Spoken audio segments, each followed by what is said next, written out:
मंगलेश भैया बहुत बहुत धन्यवाद, आपने बड़ा अच्छा भजनों से समा मांगा।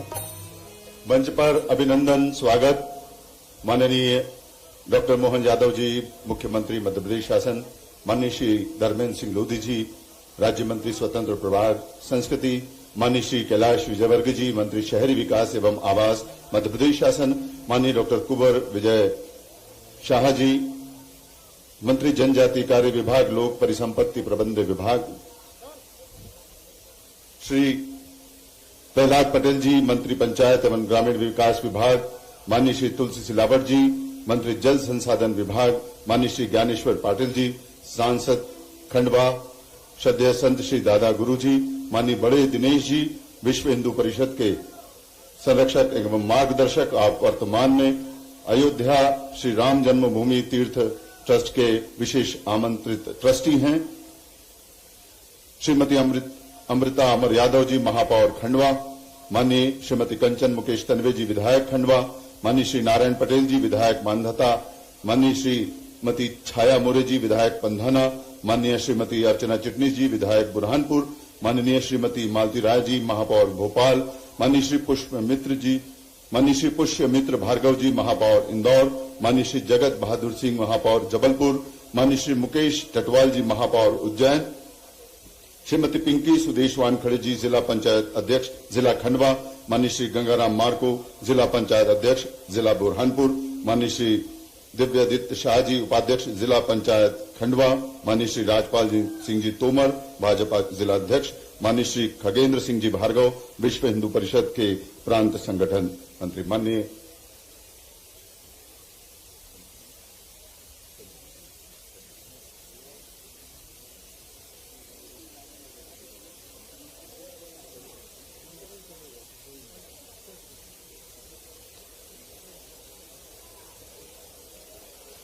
बोलो श्री गौरी शंकर महाराज की, श्री धूनी वाले दादाजी की, श्री हरिहर बोले भगवान की, श्री मात नर्मदे हर हर हर, सच्चे दरबार की, अटल छत्र की, नमः पार्वती पते हर हर महादेव। बैठ जाइए जो सामने खड़े हैं,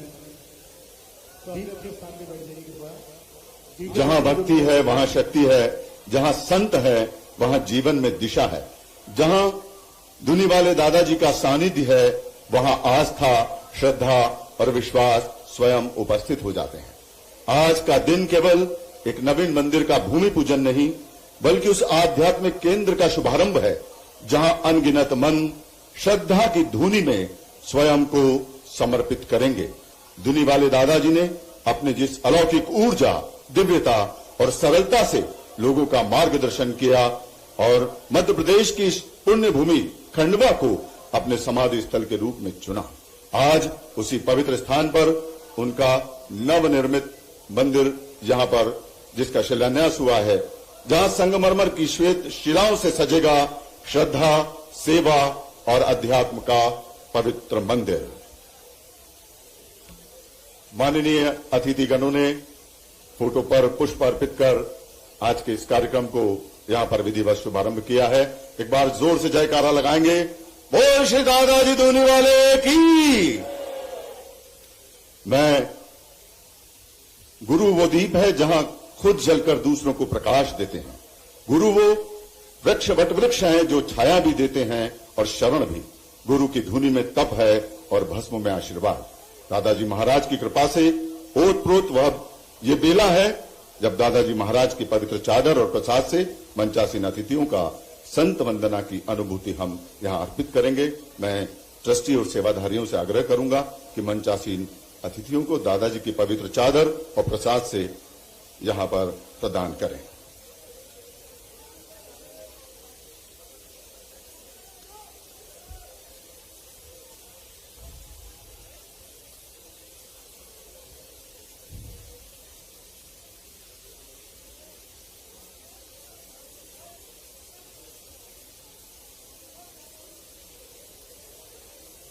आज ये केवल नवनिर्माण नहीं, ये भावों की, शिवालिकों की जुड़ा एक अद्भुत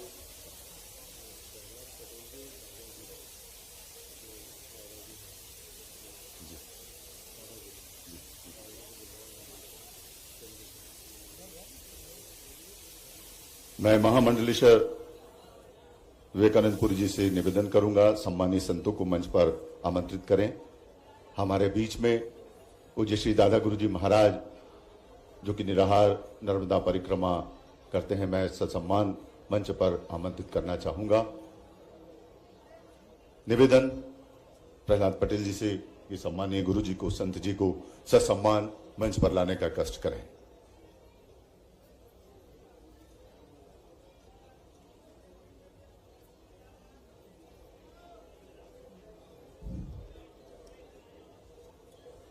यह केवल एक निर्माण नहीं, ये भावों की शिलालेखों से जुड़ा एक अद्भुत आध्यात्मिक यज्ञ है। और इस यज्ञ में साक्षी बनने हेतु हमारे मध्य में उपस्थित हैं मध्य प्रदेश के यशस्वी मुख्यमंत्री डॉक्टर मोहन यादव जी तथा विशिष्टगण, संतगण और श्रद्धालुगण। आज सभी यहां पर इस पवित्र और पावन कार्य में हम सभी के बीच उपस्थित हैं।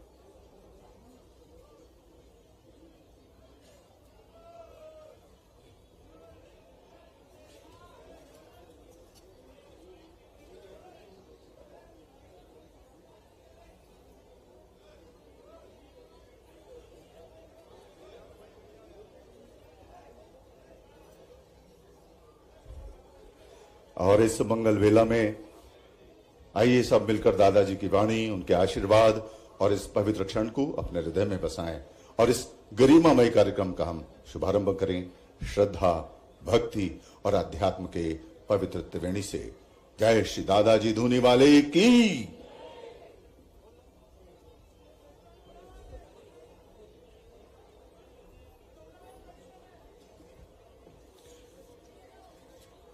आइए अब उद्बोधन की बेला में हम आगे बढ़ते हैं।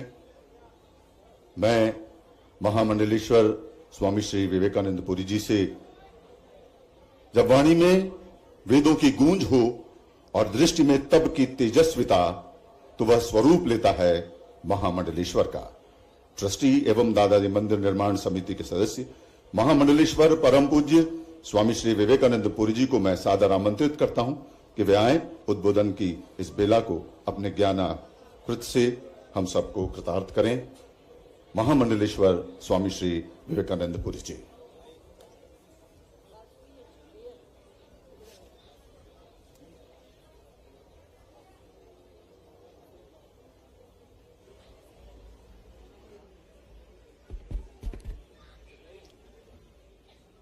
जय श्री दादा जी की।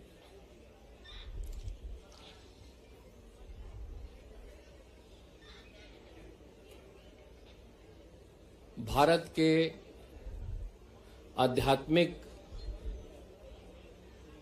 धामों में से अगर किसी की गिनती होती है 4 धाम के बाद, उस पंचम धाम की गिनती होती है श्री दादाजी दरबार के नाम। ये हमारा सौभाग्य है कि हमको एक दूरदर्शी मध्य प्रदेश का प्रधान सेवक माननीय मुख्यमंत्री मोहन यादव जी के रूप में मिला, जिन्होंने ना जाने कितनी आने वाली शताब्दियों को जो उत्सव होने वाले हैं उनके लिए एक बहुत, वैसे तो श्रद्धा का कोई पैमाना नहीं होता, ना उसकी कोई बरसात होती है, ना कोई धूप होती है, ना रेत होती है, ना कोई जल की गहराई होती है। श्रद्धा का कोई पैमाना नहीं होता है, लेकिन आज उनकी श्रद्धा को देख करके हमारा ये पूरा खंडवा, ये हमारी दादाजी दरबार की ट्रस्ट, इसकी सहयोगी समिति और पूरी निमाड़ धरा धन्य हो गई।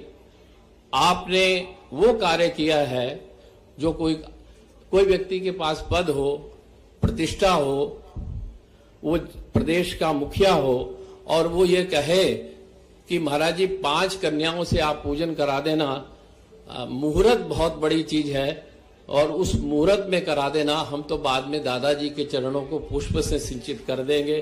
धन्य हैं हम कि हमको ऐसा मुख्यमंत्री मिला। मंचासीन सभी हमारे पूज्य, जिनमें हमारे बड़े दिनेश जी जो हमारे विश्व हिंदू परिषद के संरक्षक भी हैं, राम मंदिर ट्रस्ट के ट्रस्टी भी हैं, एक छोटे से आमंत्रण पे आप भी हमारे बीच में पधार गए और उनका स्नेह भाजन हम लोग बने ही रहते हैं। सारे जितने माननीय सदस्य यहाँ मंच पे उपस्थित हैं और दादाजी को अपने हृदय में बसाने वाले आप सभी भक्तों को मैं प्रेम से जय श्री दादाजी करता हूँ, आपको भी नमन करता हूँ। दादाजी दरबार दो बातों से जाना जाता है। एक पहली बात, गुरु शिष्य की जो परंपरा है उसका आदर्श कैसा होना चाहिए। 1930 में साईं खेड़ा से भ्रमण करते हुए 3 वर्ष का उज्जैन, हनुमत बाग में रुके हुए, खेड़ी घाट, सब जगह का भ्रमण करते हुए दादाजी केवल 1930 में नवमी के दिन खंडवा पधारे। 10वीं एकादशी द्वादशी को आप रहे और त्रयोदशी में यहां पे आकर के उन्होंने चिर समाधि ले ली। ये सदा के लिए इस धाम को पंचम धाम बना गए। अब बात उनकी मर्यादा और कार्यक्रम उसके संचालन की बात थी। तो उस समय दादाजी के पास ऐसे ऐसे सिद्ध पुरुष थे जिसमें भास्करानंद जी थे, नित्यानंद जी थे, शिवानंद जी थे, मुरलीधर बड़े भैया थे, गंगाधर ब्रह्मचारी जी थे और हमारे पूज्य जिनको हम हरिहर भोले भगवान जी के नाम से जानते हैं वो भी थे।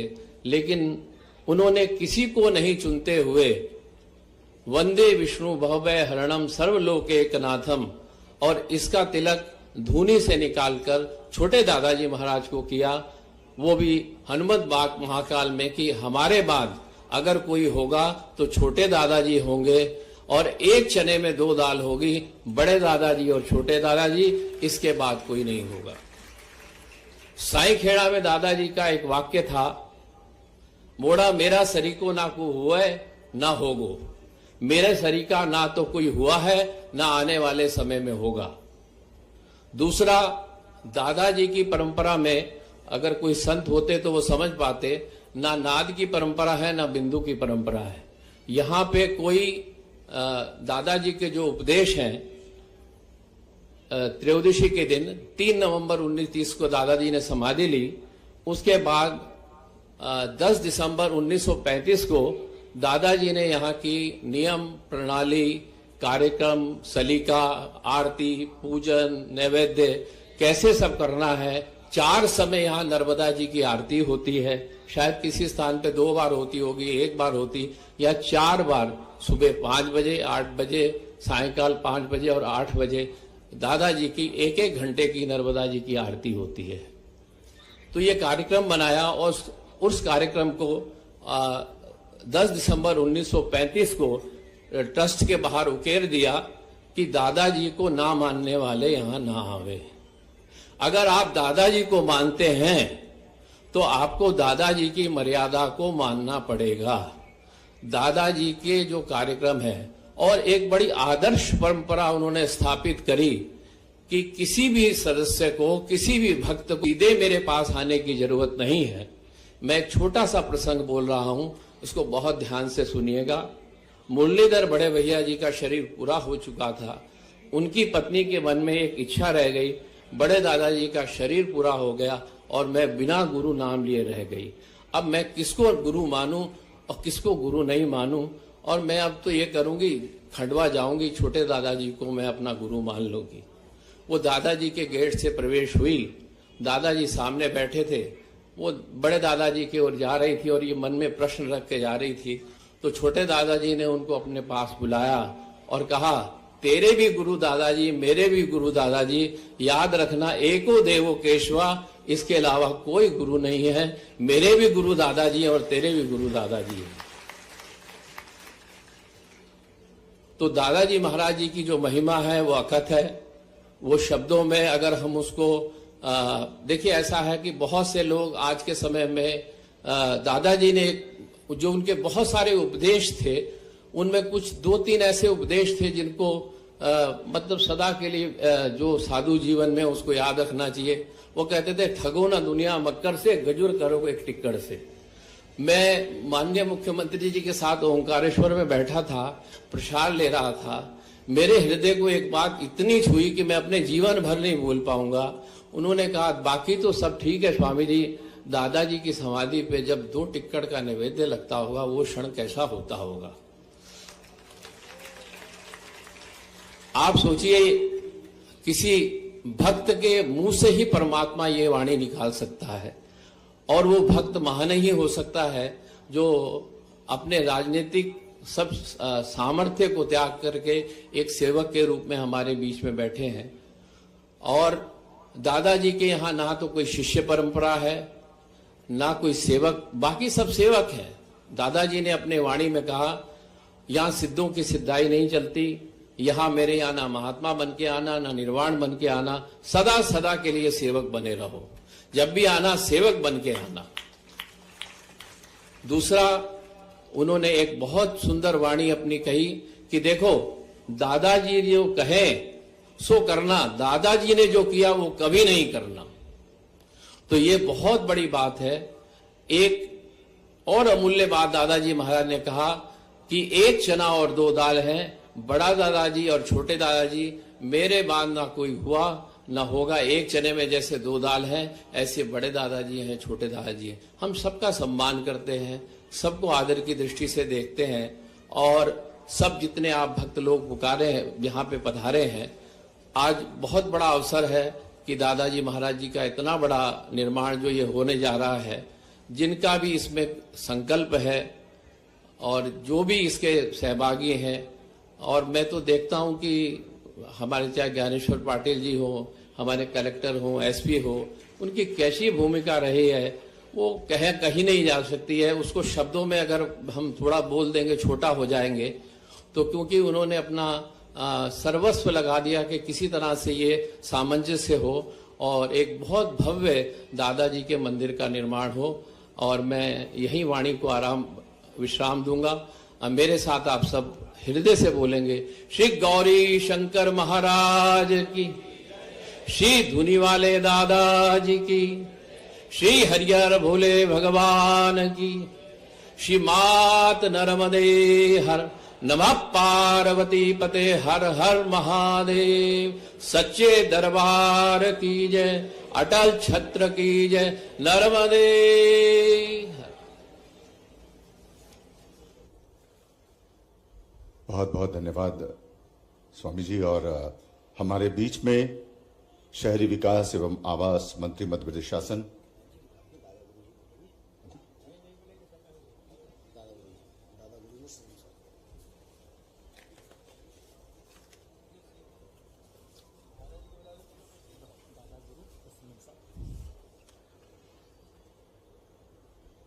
मात्र नर्मदा जल पर आश्रित गुरुदेव, जिन्होंने प्रकृति, धरा, धेनु, जीवनदायिनी पवित्र नदियों के साथ मां नर्मदा पर अपना सब कुछ केंद्रित कर दिया है। मां नर्मदा की स्वच्छता, पवित्रता को बनाए रखने के लिए लगातार निराहार रहते हुए मां नर्मदा के संरक्षण और संवर्धन के लिए आप प्रयासरत हैं। परम श्रद्धेय संत दादा गुरुजी से करबद्ध निवेदन है कि वे पधारें और अपने दिव्य वचनों से हमें आलोकित करें। जोरदार तालियों से अभिनंदन करें। बोल श्री दादाजी धुनी वाले की। गौरी शंकर महाराज की। थोड़ा जोर से बोलो भाई। आज कितना उमंग और उत्साह भरा दिन है। जिस प्रकार अयोध्या में कई वर्षों से, सदियों से राम भक्तों की रही कि नहीं, वहां पर रामलला का दिव्य भव्य मंदिर का निर्माण हो। ये मंदिर का निर्माण जो आज खंडवा में हो रहा है, हमारे मध्य प्रदेश का एक खंडवा हमारी अयोध्या है। खंडवा हमारा काशी जैसे है ना। और आज लाखों करोड़ों भक्त प्रेमी जो अपने चित्त के अंदर दादा के प्रति आस्था और श्रद्धा लिए उनको स्मरण करते थे और ये चित्त के अंदर आता था कि नहीं, कभी यहां पर भव्य, जैसे छोटे दादाजी का भाव रहा कि नहीं, यहां भव्य दिव्य एक मंदिर का निर्माण हो। बात मंदिर के निर्माण की नहीं, ये मंदिर का निर्माण होने के बाद ये मंदिर उस व्यक्तित्व के निर्माण का प्रतीक होगा, हमारी आस्था और श्रद्धा का प्रतीक होगा, उस सत्य का प्रतीक होगा। ये मंदिर निर्माण नहीं, ये युग निर्माण का प्रारंभ हो रहा है, ये व्यक्तित्व के निर्माण का प्रारंभ हो रहा है। और इस भूमि पूजन में, मंदिर के नव निर्माण में, जो सनातन धर्म संस्कृति को सिर्फ बोलते नहीं, जिन्होंने जिया है, आज भक्तों के बीच में वो भी भक्त बनकर वो यहां पर दादाजी दरबार में आए हैं, ऐसे हमारे मोहन जी है। दूसरा, जो सनातन धर्म को जीने वाले आज इस दरबार में भक्त के नाते बैठे हुए हैं, जनसेवक या कोई प्रतिनिधि के रूप में नहीं, वो दादा परिवार ही यहां बैठा है। ये देखो, ये सिर्फ यही भाव के साथ कि सिंहस्थ से पहले वो सत्य की स्थापना और सत्य का जीवंत प्रतीक जो उस मंदिर के रूप में हमें मिलेगा आने वाले समय में, बहुत जल्दी हम तो यही प्रार्थना मैया जी से करते हैं कि वो सत्य का प्रतीक, वो सिंहस्थ से पहले वो कार्य पूर्ण हो जाए।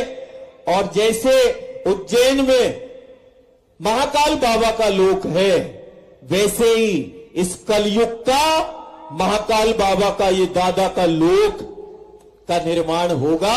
ये सिर्फ प्रारंभ है, ये मंदिर का निर्माण नहीं, ये युग निर्माण का प्रारंभ हो रहा है। और सबको बहुत बहुत शुभकामनाएं। और हर एक भक्त प्रेमी, दादा के प्रति आस्था, जिसने नर्मदा के तट पर अपना संपूर्ण जीवन गुरु सत्ता के लिए समर्पित कर दिया, गौरीशंकर महाराज के लिए अपने आप में खंडवा जो है पूरे देश को नहीं, दुनिया को संदेश दे। एक तरफ ओंकार जी का वो विग्रह मानधाता पर, और दूसरा खंडवा पर वो कलयुग का वो महाकाल, कलयुग का वो साक्षात शंकर है, जिसकी आस्था के प्रति हम श्रद्धा भाव को प्रकट कर रहे हैं। तो खूब उसमें मैं मेरा को छोड़कर हम दादा के प्रति अपनी आस्था को प्रकट करें। एक होता है श्रेय लेना और श्रेय देना बहुत सहज है, लेकिन श्रेष्ठ बनना बहुत ही कठिन है। श्रेय तो कोई भी ले सकता है, लेकिन श्रेष्ठ बनने के लिए जो दादा का संदेश है, हमें अपना पुरुषार्थ करना होगा, हमें अपना कर्म करना होगा। तो श्रेय की दौड़ में नहीं, श्रेष्ठ बनने की दौड़ में हम सबको कदम से कदम मिलाकर चलना होगा। नर्मदा मैया की जय, गौरीशंकर महाराज की। अब बिना किसी औपचारिकता के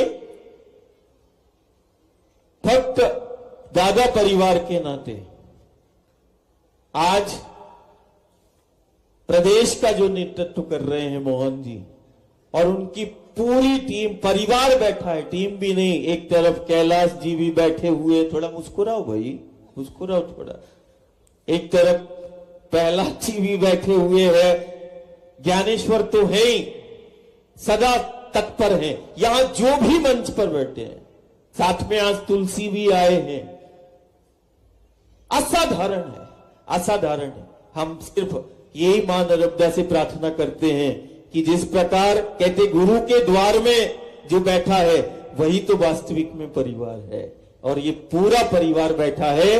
और सिंहस्थ से पहले जब दुनिया ओंकारेश्वर और महाकाल की उस नगरी में आएगी, तो महाकाल की नगरी के नाम से एक विख्यात है उज्जैन, और कलयुग में जो साक्षात शिव का स्वरूप है उसकी नगरी जानी जाती है खंडवा के नाम से, जिसको दादा धूनी वाला बोलते हैं। प्रतीक है, उस चरित्र का, चित्र नहीं है, ये चरित्र है, और वो चरित्र जो है उसी से हमें शिक्षा ग्रहण करना है। और हर स्थिति परिस्थिति में मिलकर हमें साथ में चलना है, रहना है और समाज के प्रति, राष्ट्र के प्रति अपना योगदान हमें सुनिश्चित करना है। जय श्री दादाजी बोलो। और बिना किसी औपचारिकता के दादा परिवार के नाते प्रदेश के नेतृत्व जो कर रहे हैं वो वास्तविक में वो परिवार के ही है और परिवार के नाते आज परिवार के बीच में संवाद करने के लिए और उस आस्था को, श्रद्धा और प्रकट करने के लिए हमारे बीच में है। खूब अच्छा उमंग उत्साह के साथ ताली बजा के खूब अतिथि देवो भव, अतिथि देवो भव। हाँ हाँ, आज का ये मंच धुनी वाले दादाजी की तपस्विनी ऊर्जा से पावन है, जहां बोलने से पहले हृदय झुकता है, वाणी नम हो जाती है। इस दिव्य अवसर पर जब भूमि पर धुनी की ज्वाला जल रही है, साधना की गंध वातावरण में व्याप्त है और संत के स्मरण से श्रद्धा हिलोरे ले रही है, ऐसे क्षण में हम सादर आमंत्रित करते हैं उस यशस्वी नेतृत्व को जिनकी सोच में संस्कृति है, जिनकी दृष्टि में धर्म की गरिमा है।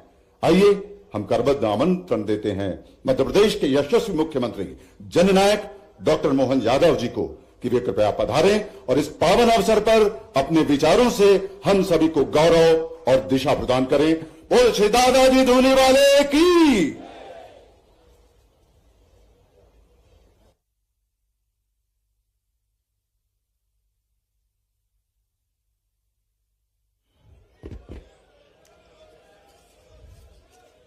खंडवा जिला सब स्थानों की अपनी अपनी महत्ता है, सबका आनंद है, लेकिन खंडवा जिले पे भगवान की जरा ज्यादा ही कृपा है।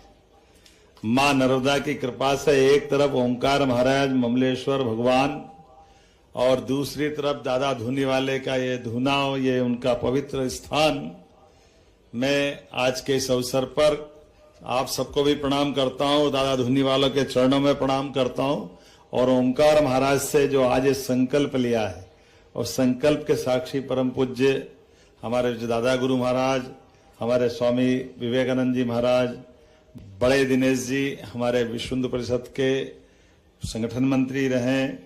इस अवसर पर माननीय मंत्री श्रीमान कैलाश विजयवर्गीय जी, माननीय मंत्री श्रीमान प्रहलाद पटेल जी, माननीय मंत्री तुलसीराम सिलावट जी, माननीय सांसद, विधायक हमारी अर्चना जी से लेकर कंचन तानवे और पाटिल जी से लगा करके महापौर तक सारे के सारे यहाँ पुष्यमित्र भार्गव जी और सारे मित्रों के साथ आप सबको आज का यह दिन वास्तव में होली दिवाली सारे त्योहार हो गए, इतना आनंद आ रहा है, ये रोम रोम पुलकित हो रहा, आनंद हो रहा है।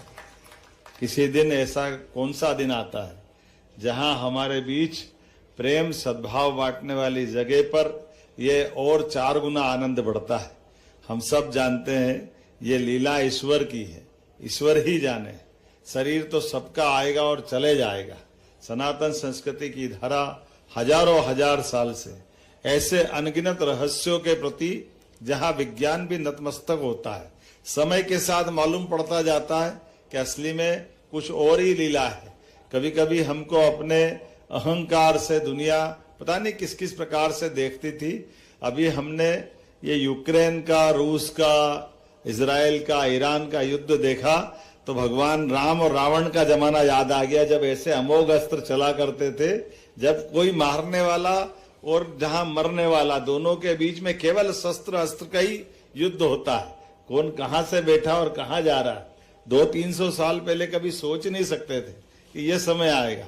और हजारों साल से ये परमात्मा की लीला है और उस लीला का ही चमत्कार, जैसे दादा धुनी वाले जी ने जो अपनी मूल सिद्धांत को रखा है कि जब यहाँ आओ तो सारे अहंकार को निकाल के आ जाओ, मन में श्रद्धा हो तो भक्ति रख के आओ, जबरदस्ती की जरूरत नहीं।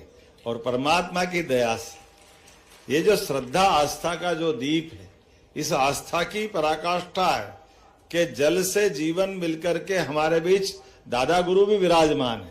नर्मदा जी की ताकत के बारे में आपने एक बार नहीं, आओ जितनी मर्जी आए आप प्रयोग कर लो, कोई दूसरा सुने तो दिमाग काम नहीं करेगा, ऐसा होता है क्या?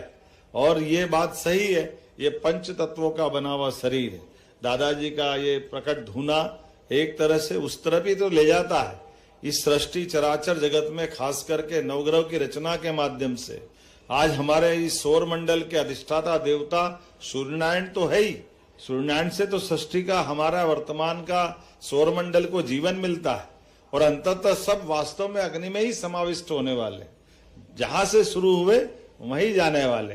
और हमारी ये सनातन संस्कृति की धारा जिसके माध्यम से जीवन तो सबको मिलता है, लेकिन अपने जीवन से बाकी लोगों को जीने की प्रेरणा भी मिले, हमारे लिए त्याग समर्पण के साथ जीवन के रहस्यों के साथ साथ कभी कभी ये दुनिया का मृत्यु लोक का आकर्षण ऐसा हो जाता है कि कष्ट किसको कहते हैं ये समझ में ही नहीं आता है। जो कष्ट है वो कष्ट है कि आनंद है, ये दुनिया के बीच बड़ा अद्भुत हमारा सनातन संस्कृति का रहस्यमय संसार है। लोग सुख में दुख में दुनिया में डूबे समझते हैं। हमारे यहाँ की सीढ़ी तो सुख, सुख से संतोष और संतोष से आनंद की सीढ़ी और आनंद से परमानंद की है। जिसकी कामना कोई करता है, जो उसको एहसास होता है उसी को होता है। रोटी दो रोटी खा करके अपना जीवन यापन तो जिस प्रकार से पशु पक्षी बाकी भी कर लेते हैं, लेकिन 84 लाख योनियों से निकल करके उससे हट करके भी ये संसार अपनी साधना के मार्ग पर ले जा करके अपनी मन की संकल्प शक्ति के बलबूते से, कैसे तो दादाजी धुनी वाले क्या कितना अच्छा सुंदर सिद्धांत दिया, एक चने की दो दाल, बात की झंझट ही नहीं, हाथों हाथ अपना फार्मूला दिया कि ये जो बाकी आडंबर है इसकी कोई जरूरत नहीं। आडंबर के बजाय यथार्थ की जीवन जिए। हमारे अपने कर्मों के आधार पर हम अपना अपना जीवन लेके आते हैं, लेकिन श्रद्धा आस्था के भरोसे से, परस्पर विश्वास और सद्भाव के भरोसे से हमारे जीवन की यात्रा हम अपने परमात्मा की यात्रा तक लेके जाएं। यही तो महाकाल की यात्रा है, यही तो समय की यात्रा है। जन्म से लेकर मृत्यु तक परमात्मा हमको इसी प्रकार से ऐसे अनंत रहस्यों से भी परिचित कराता है और कई बार एहसास होता है कि ये वास्तव में जो हम देख रहे हैं वो सही है या कुछ और सही है। जैसे जाने अनजाने किसी से कहें कि हम अपने इस संसार के अंदर, जो एक बात बहुत सरल है कि जैसे कहा गया कि यत पिंडे तत ब्रह्मांडे, जो पिंड है वो ब्रह्मांड है। इसको समझने समझाने के लिए पतंजलि के योग शास्त्र से लेकर दुनिया के हमारे सारे दुनिया के दूसरे लोग तो जानकार नहीं है, लेकिन हमारे ऐसे ऋषि मुनियों ने अपने जीवन के प्रत्येक क्षण से उसका एहसास कराया है। आपने कहा कि कौन सी देवी आई थी गुरु को मिलने के लिए, और गुरु उनकी आत्मा से पढ़ करके गुरु अपने आप एहसास करा रहा है कि कहाँ जा रहे हो। ये बिना बोले जो एहसास होता है, ऐसे कई चमत्कार रहस्यों से भरी हुई दुनिया आज के इस अवसर पर जब यहाँ एक नए निर्माण का संकल्प हो रहा है, मन के अंदर मंदिर परमात्मा की दया से सच्चे अर्थों में तो मंदिर आत्मा में परमात्मा निवास करते हैं। लेकिन हम सब जानते हैं कि जैसे जल से बर्फ बनता है और बर्फ बनने के बाद जल के पते नहीं चलते, जल बर्फ जब पिघलेगी तभी जल वापस आता है। तो ये जल से बर्फ की यात्रा हमारे जीवन में कर्म को भी प्रेरित करती है और कर्मों के लिए परमात्मा ऐसे अवसर देता है जब कोई न कोई ऐसी घड़ी, कोई विशेष परिस्थिति बनती है कि वर्षों से आपस में असंभव से चलने वाला ये संघर्ष कब आनंद में बदल गया परमात्मा ही जाने, ये दादा धुनी वाले ही जाने, उनने ही लीला करी होगी। कहाँ 1930, कहाँ 2025, 95 साल का ये एक अलग प्रकार का समय है। लेकिन मैं मान के चलता हूं सरकार की व्यवस्था तो चौकीदार की रहती है, सरकार के पदों का आना जाना ये लोकतंत्र की अपनी सुदृढ़ एक बड़ी अच्छी व्यवस्था भी है। लेकिन ऐसे में अच्छा काम करने का मौका मिले तो सरकार को सबसे पहले खड़े होना चाहिए। इसीलिए महाराज जी हमने कहा था कि हम भले ही, क्योंकि ये भौतिक दुनिया और सरकार के संकटों में जो मुहूर्त है, उस मुहूर्त का जो मजा, मुहूर्त की जो बात है, हमने कहा आप तो मुहूर्त में बिल्कुल पूजा करा देना, हम तो कभी भी आके प्रणाम करेंगे और बिल्कुल आप जो चाहोगे वो सब होगा, कुछ बचने वाला नहीं। इसीलिए बाबा महाकाल के महालोक का 800 करोड़ का केवल उसका बजट था, लेकिन जब ओंकारेश्वर की बात आई तो हम 2250 करोड़ रुपए की ओंकारेश्वर में हमने स्वीकृति दी। और केवल ओंकारेश्वर नहीं, जब ओंकारेश्वर की बात करें तो खंडवा जिले में दादाजी धुनीवाला का जगह कैसे छूट सकती है। आप जो कर सकते वो सब करो, जो बचेगा वो हम सब करेंगे। जैसा आप चाहोगे सरकार आपके साथ रहेगी। मैं अपनी ओर से पुनः आज के इस अवसर पर आप सभी को प्रणाम करता हूं और उम्मीद करता हूं दादाजी अपने सूक्ष्म शरीर में इस सारी लीलाएं भी देख रहे होंगे और वही हाथ में यश देंगे होगा। मेरी अपनी ओर से दादा धुनीवाले महाराज जी की पुनः एक बार जय जयकार करते हुए अपनी वाणी को विराम दूंगा। बोलिए दादा धुनीवाले महाराज की। आज के इस अवसर पर पुनः आप सबका वंदन अभिनंदन। भारत माता की जय। बोल श्री दादाजी धुनीवाले की। जहां श्रद्धा, सेवा और संतवाणी का अनूठा उत्सव हो, वहां एक त्योहार के रूप में मनाया जाता है और स्मृति स्वरूप माननीय सांसद जी उपस्थित मंचासीन सभी अतिथियों को स्मृति चिन्ह आज की इस बेला में यहां पर देने जा रहे हैं। माननीय सांसद श्री ज्ञानेश्वर पाटिल जी।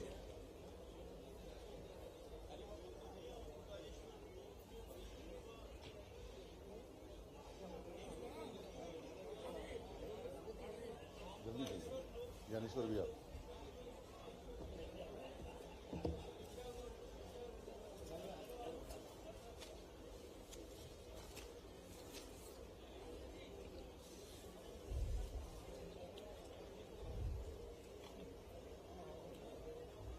धरती का कोई टुकड़ा जब संत के चरणों से छू जाता है तो वह केवल भूमि नहीं रहती, वो तीर्थ बन जाती है।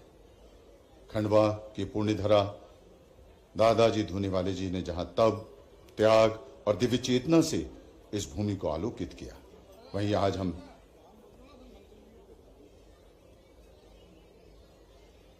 माननीय सांसदगण, सांसद जी, हमारे अतिथि माननीय मुख्यमंत्री जी, स्वामी जी, माननीय श्री कैलाश विजयवर्गीय साहब को स्मृति चिन्ह भेंट कर रहे हैं। तालियों से अभिनंदन करते रहिए। बोल श्री दादाजी धुनीवाले की।